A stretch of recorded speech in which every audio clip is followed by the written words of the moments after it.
এই রোহিঙ্গাদের ভোটার তালিকা অন্তর্ভুক্তি নিয়ে বিগত 24/4/2024 মহামান্য হাইকোর্টের মাননীয় বিচারপতি নাইমা হায়দার এবং মাননীয় বিচারপতি কাজী জিনাত হকের বেঞ্চ রুল ইস্যু করেছিল যে কতজন ভোটার তালিকায় অন্তর্ভুক্ত হয়েছে এবং তাদেরকে ভোটার তালিকা থেকে বাদ দেওয়ার ব্যবস্থা গ্রহণ করেছেন। আর উক্ত রুলের সাথে একটি নির্দেশনা ছিল যে কক্সবাজার জেলার ডিসিকে যে কক্সবাজার জেলায় কতজন রোহিঙ্গা ভোটার তালিকা অন্তর্ভুক্ত হয়েছে এবং তারা নাগরিকত্ব কে গ্রহণ করেছে, এটা রিপোর্ট দেওয়ার জন্য 6 তারিখ নির্ধারিত ছিল এই মাসে।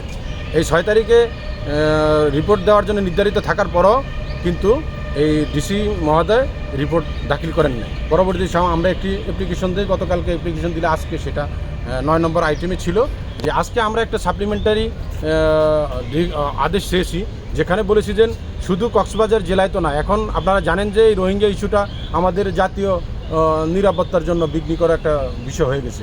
এটা মাননীয় প্রধানমন্ত্রী এটাকে মহানুভবতা দেখিয়ে তাদেরকে থাকতে দিয়েছেন, কিন্তু এখানে যেটা হচ্ছে আজকে তারা বিভিন্ন অসাধু লোকজন কিছু অর্থের বিনিময়ে তাদেরকে বিভিন্ন জেলায় নোয়াখালী, ভোলা, অন্যান্য জেলায় সহ এমনকি দেখা গেছে ঢাকা শহরেরও বিভিন্ন জায়গায় তারা বিভিন্নভাবে ভোটার তালিকা অন্তর্ভুক্ত হয়েছে।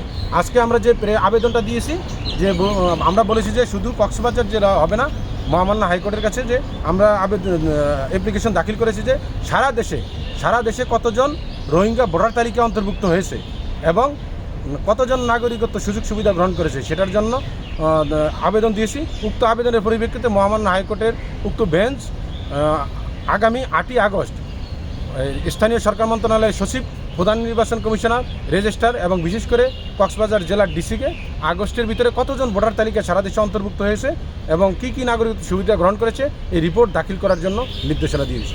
আমি মনে করি যথাসময়ে এই আজকের আদেশ তাদের কাছে পৌঁছবে এবং আগামী 8ই আগস্টে তারা সারা দেশে যে এই রোহিঙ্গা কতজন ভোটার তালিকা হয়েছে এই রিপোর্ট দাখিল করবে। আপনার কাছে কি এরকম কোনো রিপোর্ট আছে যে এখন পর্যন্ত কতজন ভোটার হয়েছে অথবা কক্সবাজারে কতজন হয়েছে? আমি যতটুকু জানতে পেরেছি যে এই সংক্রান্ত চিটাগাং কক্সবাজার মিলে অনেকগুলো মামলা হয়েছে অনেকের বিরুদ্ধে, 18টির মতো মামলা হয়েছে। আমরা যে কোর্টে দাখিল করেছি সেখানে 340 জনের মতন ভোটার তালিকা অন্তর্ভুক্ত হয়েছে শুধু একটা থানায় উপজেলায়। আচ্ছা, এই যে এখন স্পেসিফিক আমাদেরকে দেওয়া হয় না, আমরা 8 তারিখের ভিতরে জানতে পারবো হয়তো যে কতজন। এই জিনিসটা কেন করলেন? এটা হলো যে আসলে তো রোহিঙ্গা ইস্যু আমাদের দেশে থাকতে দেওয়া হয়েছে, কিন্তু তারা তো কোনোভাবেই আমাদের দেশের ভোটার তালিকার অন্তর্ভুক্ত হইতে পারেন না।